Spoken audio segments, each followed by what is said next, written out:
Hey everyone, welcome back. Ready for another deep dive? Always. All right, awesome. So, today we're tackling Kill the Jockey. This Argentinian film, it's got a lot going on.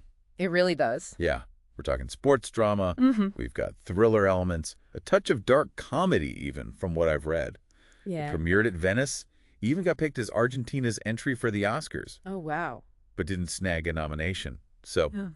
gotta ask, what's the deal with this movie? What's the story all about? Well, at its core, you've got this high-stakes horse racing world, right? Makes sense. Two jockeys, Abril and Remo, they get tangled up in this dangerous situation Oh, after Remo accidentally causes a racehorse's death.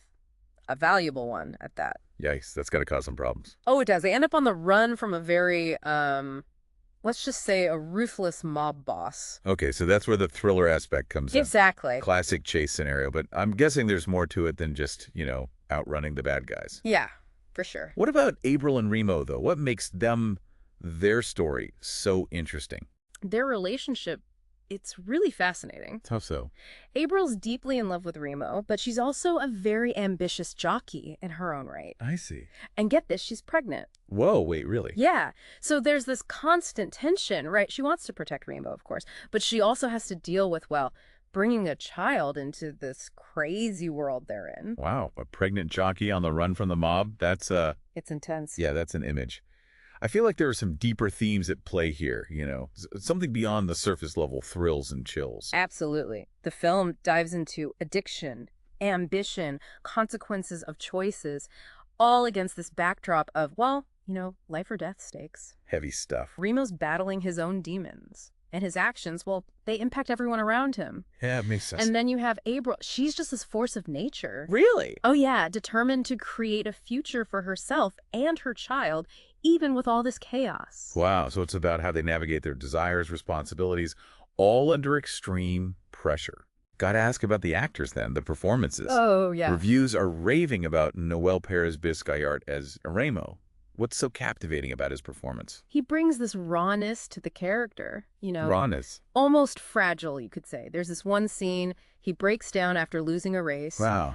And you just see the weight of his addiction, his past, just crushing him, heartbreaking. But it also makes you understand why he makes the choices he does, even the desperate ones. So he's not just a good guy or bad guy. He's complex, he's flawed, and Biscayart really gets that across. He nails it.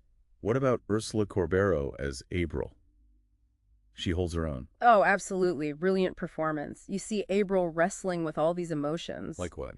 Love for Remo, fear for her safety, but also this burning desire to succeed on her own terms. Powerful. And the film doesn't shy away from the realities of being a female jockey, especially a pregnant one, in a male-dominated field. Yeah, it definitely adds another layer to it. Yeah, there's a social commentary woven into the personal drama. Makes sense. It's not just about individual choices, but the whole system, the pressures that influence those choices. Right. Now, can't forget the antagonist, Rubén Sirena.